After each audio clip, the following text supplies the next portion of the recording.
Pregunta 12. ¿Cuál de las siguientes situaciones no determina la aparición de reflujo? No determina la aparición de reflujo.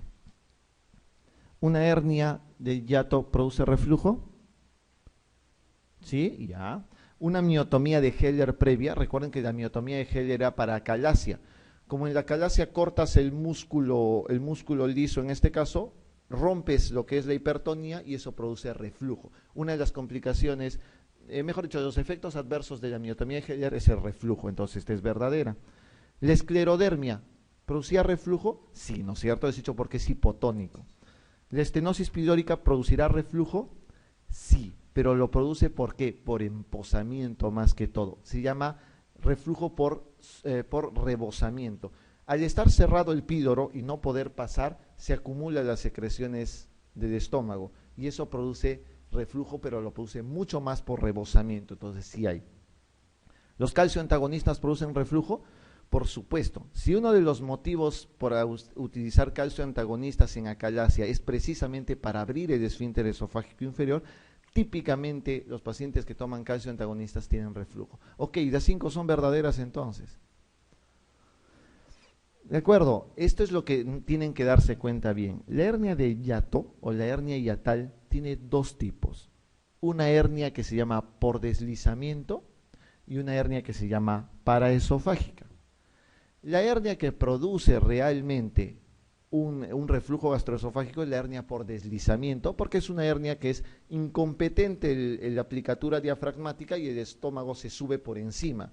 Entonces, el esfínter esofágico inferior se vuelve incompetente y eso produce reflujo. Entonces, la hernia del hiato de tipo deslizamiento, que es el 95% de todas las hernias del hiato, esa es la que produce reflujo. Esta hernia paraesofágica no es una hernia realmente por el motivo de alteración de la plica diafragmática, sino es paraesofágica, está en el fondo, pero por defecto en el diafragma.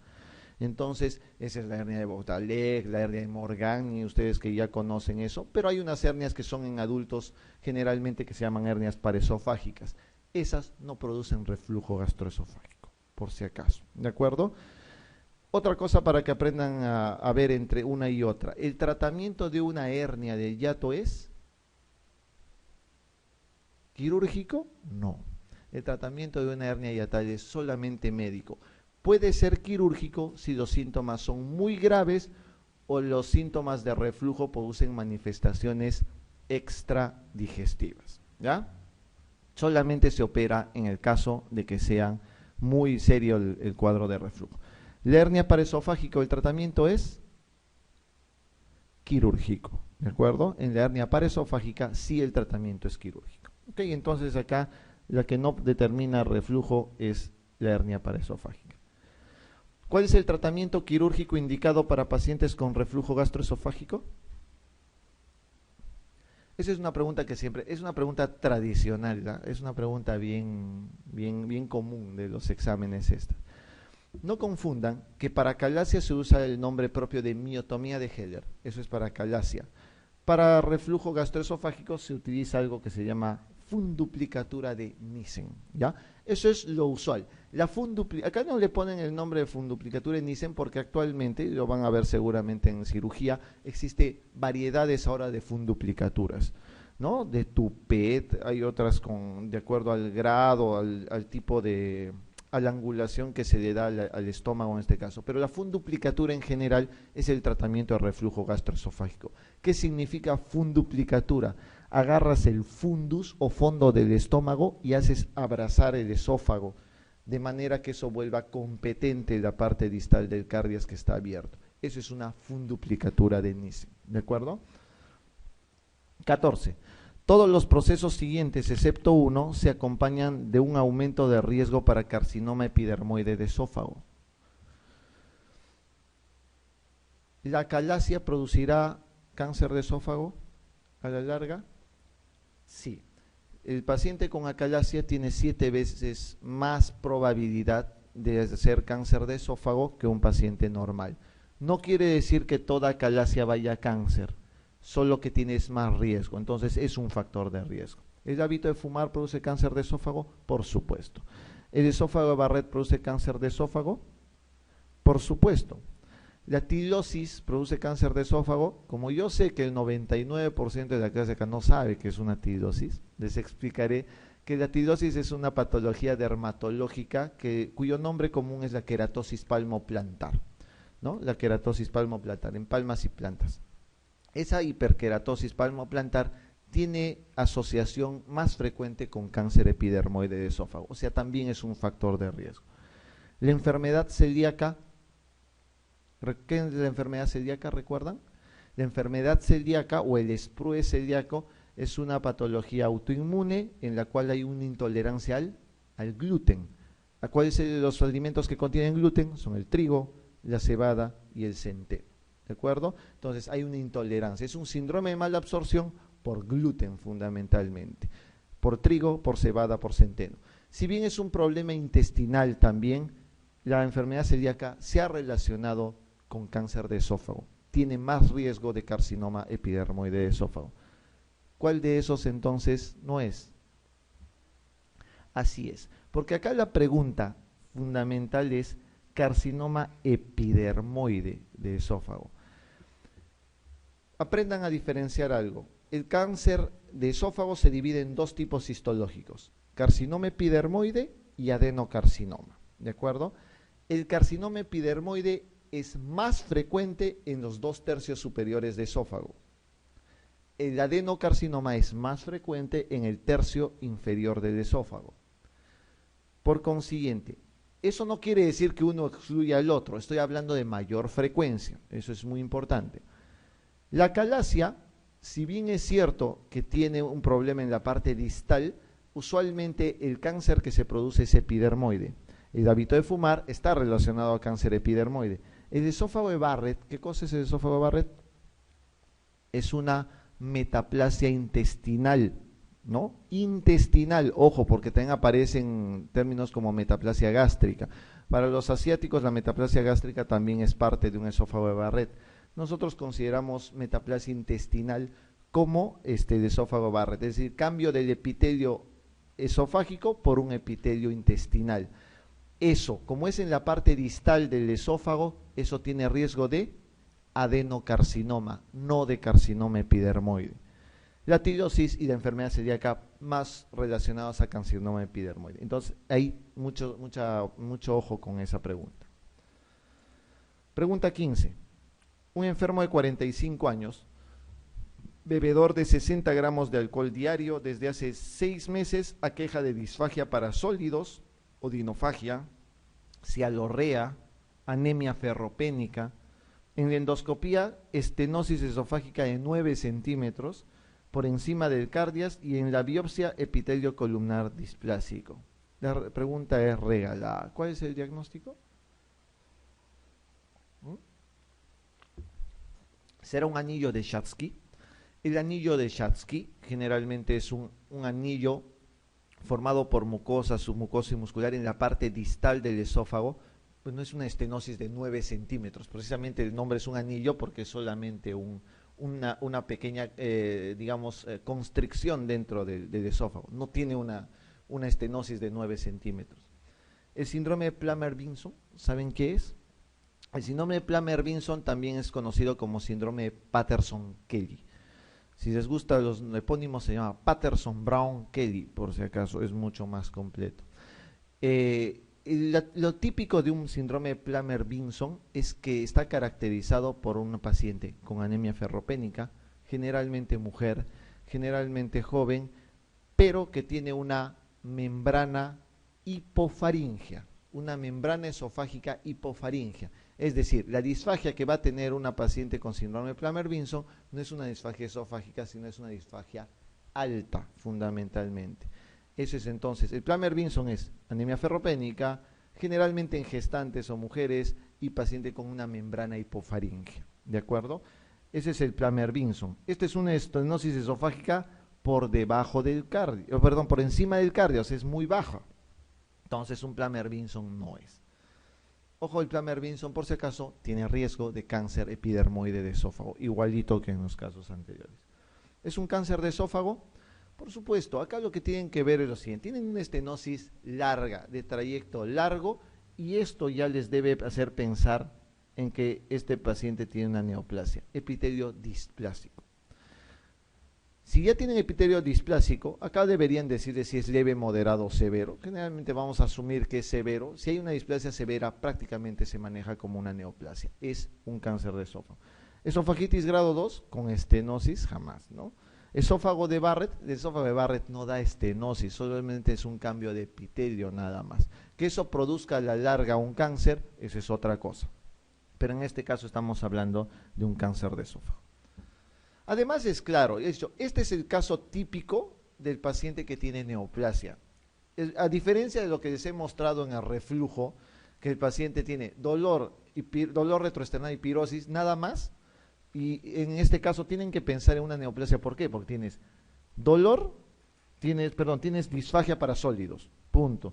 Tienes odinofagia, tienes cialorrea, tiene anemia ferropénica. Prácticamente están mencionando que el paciente está con consunción y con falta de absorción usualmente de nutrientes. Entonces, ya tienen que pensar en algo maligno en este caso. Y si tienes un epitelio columnar displásico con estenosis, está regalado de que es un cáncer de esófago. ¿Cuál es la complicación más frecuente de la úlcera péptica?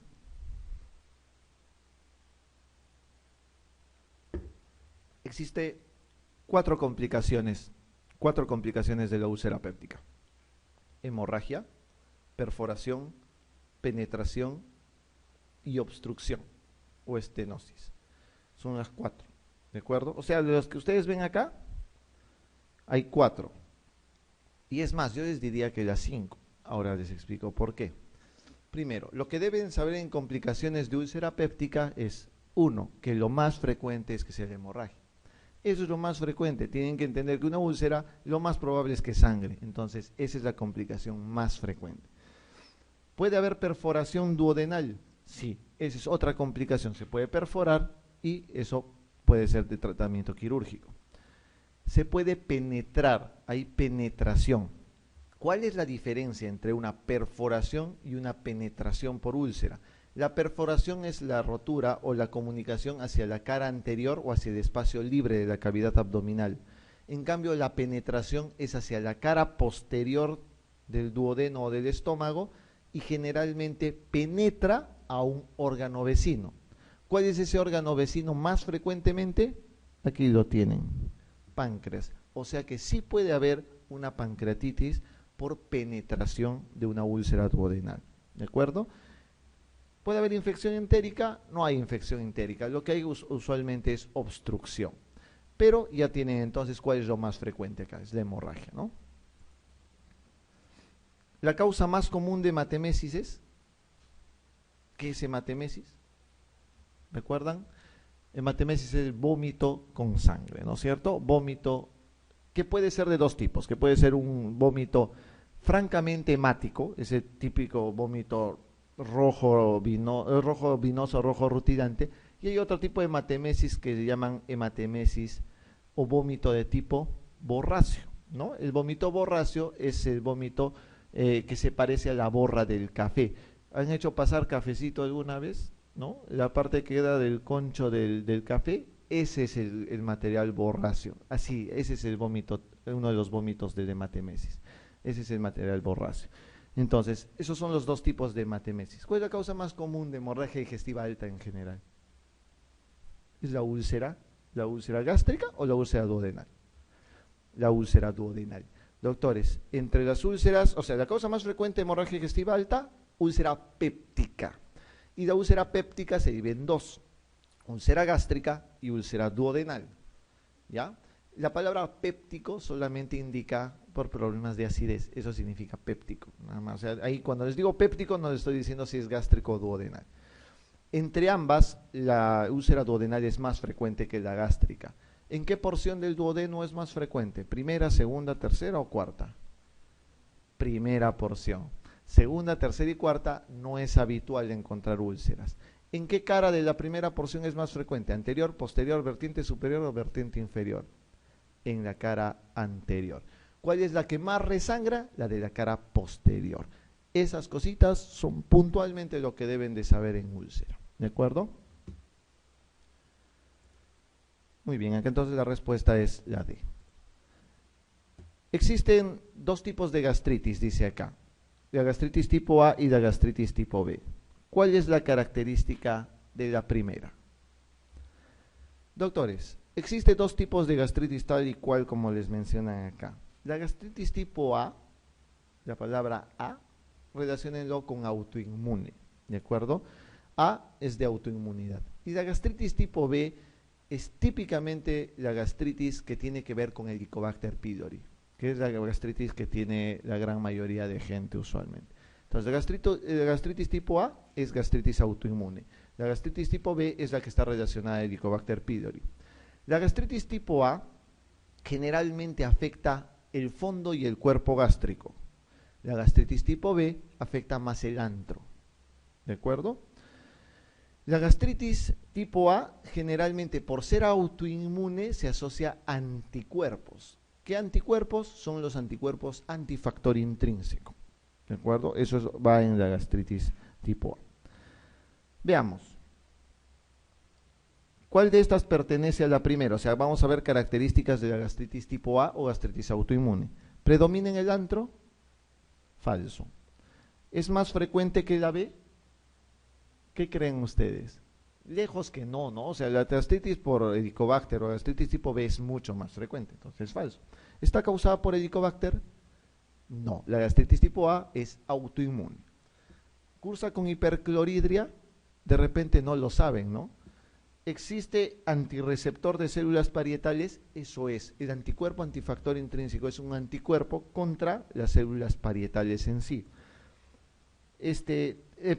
Claro, eso es lo que tienen que tener. La hipercloridria, acá la respuesta es la D, por si acaso. Cursa personalmente con hipocloridria, no con acloridria. Generalmente es hipocloridria, ¿de acuerdo? Perdón, acá dice cuál es la característica de la primera. Recuerden, sí. ¿Existe receptor anticélulas parietales? Por supuesto. Esa es la característica principal de una gastritis tipo A. En la gastritis tipo B, usualmente con lo que se cursa es más que todo con la infección por Helicobacter pylori. La infección por Helicobacter pylori en un momento podría causar tanto hipercloridria como hipocloridria. Eso es bastante variable. En este caso, la gastritis tipo A no puede cursar con hipercloridria, pero tampoco cursa con acloridria, cursa con hipocloridria, ¿ya? Esa es disminución del ácido en este caso. Entonces acá la respuesta es la A, son los anticuerpos anticélulas parietales. Paciente que acude con un diagnóstico de hemorragia digestiva alta y se encuentra con una úlcera con vaso visible. ¿Qué clasificación de Forrest tendrá? La clasificación de Forrest es algo que tienen que saber porque van a preguntarles en el examen frecuentemente. Forrest se divide en tres tipos: Forrest 1, Forrest 2 y Forrest 3. El Forrest 1 se divide en dos, 1A y 1B. El 2 se divide en A, en B y en C, y el 3 es simplemente solo. El Forrest 1, el nombre que tiene en general o título es sangrado activo. Ese es el Forrest 1. El Forrest 2 es signos de sangrado reciente y el Forrest 3 es una úlcera en cicatrización. ¿De acuerdo? Entonces, si el 1 es un sangrado activo, esto tiene que dividirse en dos, en 1A y en 1B. El 1A es el sangrado en chorro, o el sangrado pulsátil, o el sangrado en jet, le llaman a eso. ¿Ya? Es porque es un sangrado activo y es a chorro. El 1B es otro sangrado activo, pero es un sangrado en capa, resumante, ¿no? O en capa, eso llaman capa, en napa o resumante. Simplemente empieza a babear. Le llaman también en babeo otros, porque simplemente empieza a resumar. No chisguetea, sino simplemente empieza a sangrar de una manera más pasiva, ¿no? Pero es sangrado activo. El Forrest 2 son signos de sangrado reciente. El Forrest 2A típicamente es una úlcera con un vaso visible. Eso es un Forrest 2A. El Forrest 2B es el coágulo adherido y el Forrest 2C es una mancha hemática, simplemente una fibrina sucia. Eso es un signo de sangrado reciente. El Forrest 3 fundamentalmente es una úlcera sin sangrado y con fibrina limpia. Eso es un Forrest 3. Doctores, eso suelen preguntar frecuentemente en los exámenes. Acá la respuesta es la C, porque estamos hablando de una úlcera con un vaso visible, no hay sangrado activo, ¿de acuerdo? Es un Forres 2A. El tratamiento preferido en la infección por Helicobacter pylori es...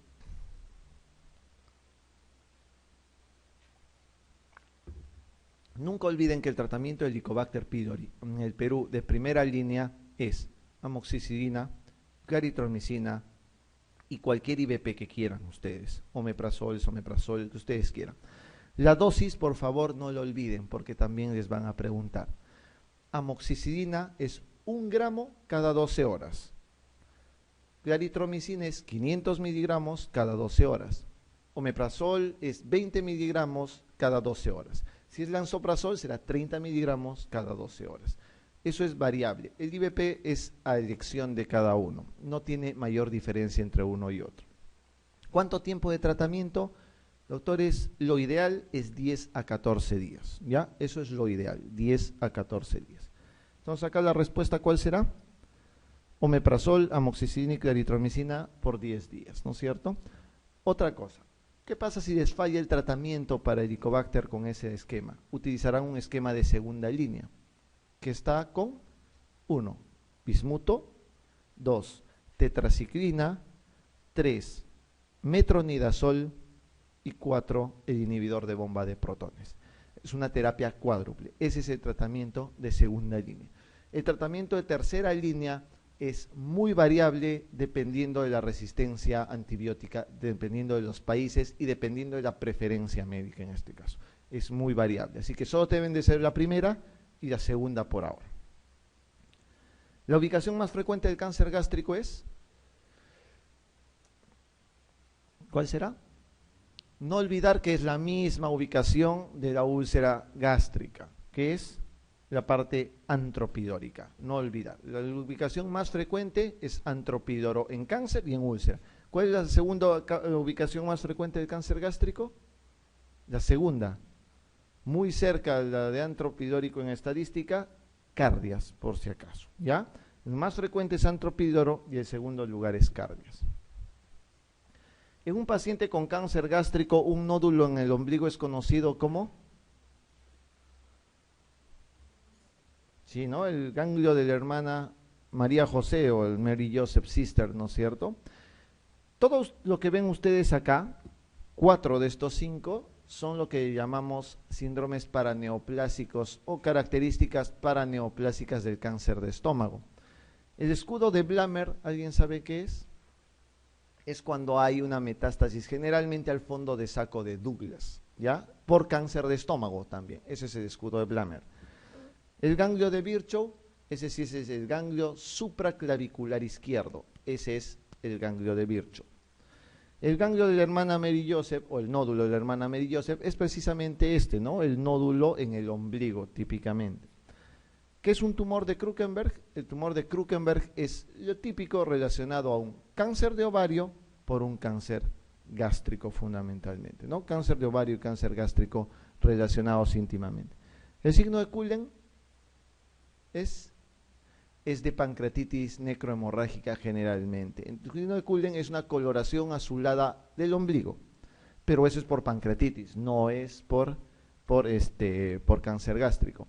Y el otro signo, aparte del de Cullen, es el signo de Gray-Turner, ¿no es cierto? Que es generalmente el hematoma en flancos.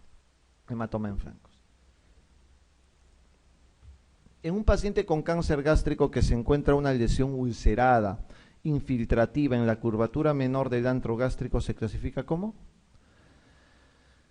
Los cánceres de estómago se clasifican de acuerdo a esta clasificación llamada clasificación de Borman. El Borman 1 es una lesión polipoidea o proliferativa. Eso es un cáncer Borman tipo 1. El Borman 2 es una lesión ulcerada. El Borman 3 es una lesión ulcerada, pero que tiene infiltración lateral. Es una ulcerada infiltrativa. Y el Borman 4 es lo que se conoce típicamente como linitis plástica. Y la linitis plástica es básicamente relacionada sin proliferación y sin úlcera, o sea, solamente es endurecimiento de toda la... Es más que todo infiltrativo.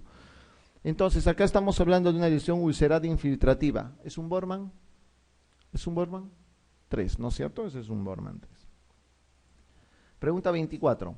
¿Una hemorragia digestiva es alta o baja dependiendo si es proximal o distal al ángulo de Treitz? ¿Y dónde está el ángulo de Treitz? Ya, como eso es de colegio. A ver, ¿dónde está el ángulo de Treitz? Bajan la cabeza ustedes. ¿Dónde? En la unión duodeno-yeyunal. No confundan, la unión entre la primera y segunda porción duodenal no es, válvulo ileocecal es muy abajo, ¿no? Ángulo esplénico nada que ver. La unión de duodeno con yeyuno, ese es el ángulo de Treitz, ¿de acuerdo? Todo lo que está por encima, hemorragia digestiva alta. Todo lo que está por debajo, hemorragia digestiva baja. Muy bien. Pregunta 25. ¿La causa más frecuente de hemorragia digestiva alta en nuestro medio? ¿Cuál? Úlcera, ¿no es cierto? ¿Duodenal o gástrica? Ya les he dicho. La misma pregunta. Duodenal, siempre. La causa más frecuente es úlcera duodenal. ¿Dónde? Primera porción. ¿Qué parte? Cara anterior. Eso es lo que deben de saber. ¿Qué es un Mallory-Weiss? ¿Qué es un síndrome de Mallory-Weiss? La que ven acá en la A. El desgarro, ¿no? De la unión esófago-gástrica. Es una laceración o desgarro de la unión esófago-gástrica, que es generalmente producido en pacientes que son vomitadores habituales, ¿no? Alcohólicos que vomitan frecuentemente o pacientes que tienen, por ejemplo, hiperemesis gravídica, empiezan a vomitar muy frecuente y se desgarra la unión esófago-gástrica. Si yo les digo rotura de la unión esófago-gástrica, eso se llama como síndrome de Boerhaave, ¿no es cierto? Ese es el nombre de Boerhaave. Se escribe Boerhaave, por si acaso. Entonces, es un Mallory-Weiss, eso es un Boerhaave. Eso puede pasar. Es una causa hemorragia digestiva, pero no la más frecuente. Las varices esofágicas, en líneas generales, es la segunda causa más frecuente de hemorragia digestiva alta en general. Las varices esofágicas. Las lesiones agudas de mucosa gástrica también son algunas frecuentes, y acá ya saben que úlcera duodenal es lo más frecuente. Respecto a la hemorragia digestiva baja, una de las siguientes es falsa. Veamos. ¿La causa más frecuente en mayores de 60 años es la diverticulosis colónica? ¿Sí? ¿No? Cierto. Doctores, esta es otra pregunta que es común en los exámenes. La causa más frecuente de hemorragia digestiva baja. Y la causa más frecuente de hemorragia digestiva baja siempre es diverticulosis colónica. Por favor, no confundan diverticulosis con diverticulitis. Por si acaso, no es lo mismo. Diverticulosis es la presencia de las saculaciones en el colon, que lo más frecuente es que sangre. Diverticulitis es cuando uno de esos divertículos se perfora y se inflama. Entonces, eso produce dolor, produce fiebre, ¿no? Generalmente en fosa ilíaca izquierda. Eso es diverticulitis. Eso no sangra habitualmente. El que sangra es la diverticulosis. La causa más frecuente en niños es el divertículo de Meckel, de una hemorragia digestiva baja. Sí, doctores. La causa más frecuente de hemorragia digestiva baja en niños es el divertículo de Meckel. ¿Dónde está el divertículo de Meckel? ¿Recuerdan? ¿En qué parte, doctora? En el... muy bien, está en el ilion. Esa es la primera respuesta correcta. ¿En qué parte del ilion? ¿A cuánta distancia de la válvula ileocecal está? A 2 pies. ¿Cuánto es un pie, doctor? Es 12 centímetros. Cada centímetro es... Perdón, un pie es 12 pulgadas. Una pulgada es 2.54 centímetros. Aproximadamente. Siendo más concretos, está entre los 30 y los 90 centímetros de la válvula ileocecal. Es muy variable, es cierto. Es muy variable. El dato que das es interesante, pero es variable. Generalmente, pero está a 30, es de 30 a 60 o hasta 90 centímetros de la válvula ileocecal. Pero es en el ilion. Eso es lo que deben de saber. ¿Y qué es lo más frecuente? De hecho, que sangre. Es la causa más frecuente de hemorragia digestiva baja en niños. ¿Puede haber diverticulitis de Meckel? Hay diverticulitis de Meckel. ¿Y el diagnóstico diferencial de un diverticulitis de Meckel es más frecuente? Apendicitis aguda en niños. Eso es típico. ¿Por qué sangra el divertículo de Meckel? Básicamente porque tiene una mucosa gástrica ectópica, ¿no? La mayoría de eso. ¿Y cuál es el método diagnóstico de elección para un divertículo de Meckel? Eso les van a preguntar. Meckel es una de las cosas que más preguntan en pediatría. Siempre aparece una pregunta de Meckel. El método diagnóstico de elección, ¿con qué lo harían? Colono, radiografía, endoscopía, contraste varietado, tránsito gastrointestinal. Se hace con gammagrafía, marcada con pertecnectato, ¿ya? El pertecnectato justo se pega a la mucosa de la mucosa gástrica ectópica y eso da el diagnóstico usualmente de un divertículo. Es gammagrafía con pertecnectato. La angiodisplasia de colon se asocia a insuficiencia aórtica. Vamos a ver. La angiodisplasia de colon se localiza más frecuente en el ciego y en el colon ascendente. Eso es algo que deben de saber. La angiodisplasia usualmente es la segunda causa más frecuente de hemorragia digestiva baja en adultos. Si la primera es diverticulosis, la siguiente es la angiodisplasia. La angiodisplasia típicamente van a encontrar en los pacientes que tienen estenosis aórtica, ¿ya? Es estenosis aórtica, no en los pacientes con insuficiencia aórtica. Ese nombre que tiene el paciente con insuficiencia, con estenosis aórtica y angiodisplasias en colon se llama síndrome de Heide, ¿ya? Síndrome de Heide, H-E-Y-D-I-E, síndrome de Heide. Típicamente las angiodisplasias pueden encontrarse en cualquier parte del tracto gastrointestinal, pero lo más frecuente es que estén en colon. La parte más frecuente del colon es ciego y colon ascendente, o sea, el colon derecho. ¿De acuerdo? Entonces, aquí tenemos otra respuesta que es verdadera. Los divertículos de colon se localizan más frecuente en el colon sigmoides. Los divertículos, doctores, más frecuentemente están en el colon sigmoides, pero el divertículo que más sangra está en el lado derecho. ¿De acuerdo? Cosas puntuales que deben de saber. Causa más frecuente de hemorragia digestiva baja, divertículos. Segunda causa más frecuente, angiodisplasias. Lugar más frecuente de ubicación de los divertículos, colon sigmoides. El que más sangra, el colon derecho. Las angiodisplasias, ubicación más frecuente, colon derecho, ciego y colon ascendente, básicamente. ¿De acuerdo? Y siendo la segunda causa más frecuente. ¿Cuál es el tratamiento de las angiodisplasias?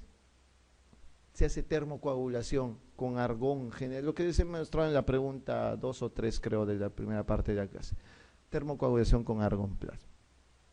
Ok, entonces acá ya saben que la angiodisplasia se relaciona a estenosis aórtica y no a insuficiencia aórtica. La causa más frecuente de hemorragia digestiva baja es, ojo, diverticulosis, ¿no? Diverticulosis, diverticulitis. Diverticulosis.